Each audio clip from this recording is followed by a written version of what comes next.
ತ್ರಿವಿಕ್ರಮ್ ಮತ್ತು ಭವ್ಯಗೌಡ ನಡುವೆ ಇದೀಗ ಕಿತ್ತಾಟ ನಡೆದಿದೆ ವೀಕ್ಷಕರೇ. ಬನ್ನಿ ಫಸ್ಟ್ ಟೈಮ್ ಗಲಾಟೆಯನ್ನು ಮಾಡಿಕೊಂಡಿದ್ದಾರೆ.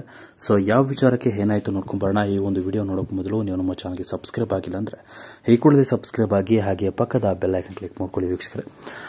ಸ್ನೇಹಿತರೆ, ಬಿಗ್ ಬಾಸ್ ಮನೆಯಲ್ಲಿ ಒಡನಾಟವನ್ನ, ಒಳ್ಳೆಯ ಸ್ನೇಹವನ್ನ, ಸಂಬಂಧವನ್ನು ಹೊಂದಿದಂತಹ ಭವ್ಯಗೌಡ ಹಾಗೂ ತ್ರಿವಿಕ್ರಮ್ ನಡುವೆ ಏಕಾಏಕಿ ಬೆರುಕು ಮೂಡಿದೆ ಅಂತ ಹೇಳಿದ್ರೆ ತಪ್ಪಾಗಲಾರದು.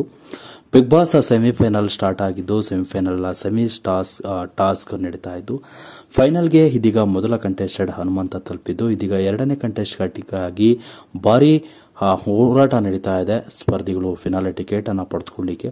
ಈ ಒಂದು ಸೆಮಿಫೈನಲ್ನಲ್ಲಿ ಏಕಾಏಕಿ ನಿನ್ನೆ ನೈಟ್ ಪ್ರಪೋಸ್ ಮಾಡಿದಂತಹ ಭವ್ಯಗೌಡಗೆ ತ್ರಿವಿಕ್ರಮ್ ಹಾಗೆ ಇಬ್ಬರ ನಡುವೆ ಮಾತಿಗೆ ನಡೆದು ಈಗ ಗಲಾಟೆ ನಡೆದಿದ್ದು, ಇದೀಗ Bhavya Gowda mind your language Trivikram ಅಂತ ಹೇಳಿ ಏಕವಚನದಲ್ಲೇ ಮಾತನಾಡಿಕೊಂಡಿದ್ದಾರೆ. ಸೊ ಇಬ್ಬರು ಕೂಡ ಏಕವಚನದಲ್ಲೇ ಜಗಳವನ್ನ ಮಾಡಿಕೊಂಡಿದ್ದಾರೆ.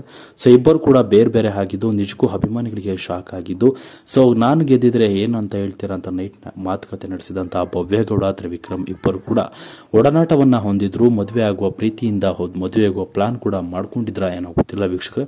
ಆದ್ರೆ ಹಸರಿಗೆ ಇವರಿಬ್ಬರು ಕೂಡ ಇವತ್ತು ಬೇರೆ ಬೇರೆ ಆಗಿದ್ದಾರೆ. ಬಿಗ್ ಬಾಸ್ ಮನೆಯಲ್ಲಿ ಇವರಿಬ್ಬರ ಒಡನಾಟವನ್ನ ನೋಡಿ ಅನೇಕರು ಬಹಳ ಖುಷಿಯನ್ನು ವ್ಯಕ್ತಪಡಿಸಿದ್ರು. ಬಿಗ್ ಬಾಸ್ ಹೊರಬಂದ ಮೇಲೆ ಇವರು ಮದುವೆ ಆಗ್ತಾರೆ ಅನ್ನುವ ಒಂದು ಇಂಟೆನ್ಷನ್ ಕೂಡ ಇತ್ತು. ಆದರೆ ಇವರಿಬ್ಬರು ಈಗ ಸೆಮಿಫೈನಲ್ ನಲ್ಲಿ ಇದೀಗ ದೂರ ಆಗಿರೋದು ಅವರ ಅಭಿಮಾನಿಗಳಿಗೆ ಬೇಸರ ತರಿಸಿದೆ ವೀಕ್ಷಕರೇ. ಬಿಗ್ ಬಾಸ್ ಫಿನಾಲೆಯಲ್ಲಿ ತ್ರಿವಿಕ್ರಮ್ ಅವರು ಬರ್ತಾರೆ ಅನ್ನೋದು ಇವರಿಗೆ ಭವ್ಯಗೌಡ ಅವರಿಗೆ ಸಹಿಸಕ್ಕಾಗ್ಲಿಲ್ವಾ ಏನೋ ಗೊತ್ತಿಲ್ಲ ವೀಕ್ಷಕರೇ. ಇದೀಗ ಬಿಗ್ ಬಾಸ್ ಕೊಟ್ಟಂತ ಅನೌನ್ಸ್ಮೆಂಟ್ ಈ ವಾರ ಟಾಸ್ಕ್ ಹೋದಂತವರಿಗೆ ಡಬಲ್ ಎಲಿಮಿನೇಷನ್ ಕೂಡ ಇರುತ್ತೆ ಅನ್ನೋದು. ಸೊ ಈ ಒಂದು ಡಬಲ್ ಎಲಿಮಿನೇಷನ್ ಅಲ್ಲಿ, ಮಿಡ್ ವೀಕ್ ಎಲಿಮಿನೇಷನ್ ಅಲ್ಲಿ ಹಾಗೆ ಯಾರು ಹೋಗ್ತಾರೆ ಅನ್ನೋದು ಇದೀಗ ಕ್ಯೂರಿಯಾಸಿಟಿ ಇತ್ತು. ಆದರೆ ಈ ನಡುವೆ ಕೂಡ ಇಬ್ಬರು ಸ್ಪರ್ಧಿಗಳು ಮಾತನಾಡಿಕೊಂಡು ರಜತ್ ಅವರ ಹೆಸರನ್ನು ಹೇಳಿದ್ದಾರೆ. ಸೊ ಆದ್ರೂ ಕೂಡ ಇವತ್ತು ತ್ರಿವಿಕ್ರಮ್ ಹಾಗೂ ಭವ್ಯಗೌಡ ದೂರ ಆಗಿದ್ದು, ಸೊ ಇದರ ಬಗ್ಗೆ ನಿಮ್ಮ ಅನಿಸಿಕೆಗಳನ್ನು ತಿಳಿಸಿ ಅಂತ ಹೇಳ್ತಾ ಮುಗಿಸ್ತಾ ಇದ್ದೀನಿ. Thank you.